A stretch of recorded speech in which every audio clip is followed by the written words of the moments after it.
বিশ্বের ১০০ প্রভাবশালী ব্যক্তিতে তারেক রহমান। লেবাননে যুদ্ধবিরতির মধ্যেই ইসরায়েলি হামলার অভিযোগ।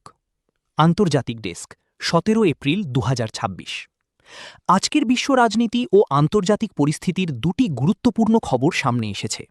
একদিকে নিউ ইয়র্ক ভিত্তিক সাময়িকী টাইম ২০২৬ সালের প্রভাবশালী ১০০ ব্যক্তির তালিকা প্রকাশ করেছে, অন্যদিকে লেবাননে যুদ্ধবিরতি ঘোষণার কিছুক্ষণের মধ্যেই তা লঙ্ঘনের অভিযোগ উঠেছে।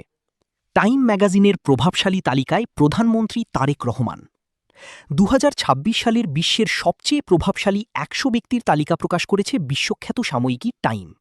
এই তালিকায় লিডার্স বা নেতৃত্ব ক্যাটাগরিতে স্থান পেয়েছেন বাংলাদেশের প্রধানমন্ত্রী ও বিএনপি চেয়ারম্যান তারেক রহমান।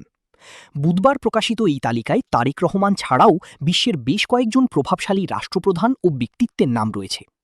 তালিকায় অন্তর্ভুক্ত অন্যান্য উল্লেখযোগ্য ব্যক্তিদের মধ্যে রয়েছেন যুক্তরাষ্ট্রের প্রেসিডেন্ট ডোনাল্ড ট্রাম্প, যুক্তরাষ্ট্রের প্রধানমন্ত্রী কিয়ার স্টারমার, ক্যাথলিক ধর্মগুরু পোপ লিও চতুর্দশ, ইসরায়েলের প্রধানমন্ত্রী বেনিয়ামিন নেতানিয়াহু, নেপালের প্রধানমন্ত্রী বালিন্দ্র শাহ, নিউ ইয়র্কের মেয়র জোহরান মামদানি।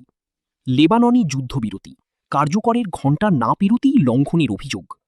দীর্ঘ সংঘাতের পর লেবাননে আনুষ্ঠানিকভাবে যুদ্ধবিরতি কার্যকর হলেও তা স্থায়ী হওয়া নিয়ে বড় ধরনের সংশয় দেখা দিয়েছে। লেবাননের জাতীয় সংবাদ সংস্থা এনএনই জানিয়েছে, যুদ্ধবিরতি কার্যকর হওয়ার ১ ঘণ্টার মধ্যেই দক্ষিণ লেবাননের খিয়াম ও দিব্বিন শহরে ইসরায়েলি বাহিনী গোলাবর্ষণ করেছে। বর্তমান পরিস্থিতির মূল পয়েন্টগুলো: সামরিক তৎপরতা।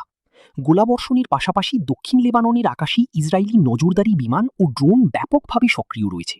বিশেষ করে রাশায়া অঞ্চল এবং জাবাল আল শাইখের পশ্চিমে ব্যাপক সামরিক তৎপরতা লক্ষ্য করা গেছে। শেষ মুহূর্তের হামলা। যুদ্ধবিরতি কার্যকরের ঠিক আগের ১ ঘণ্টায় ইসরায়েল দক্ষিণ লেবাননে ডজনখানেক বিমান হামলা চালায়।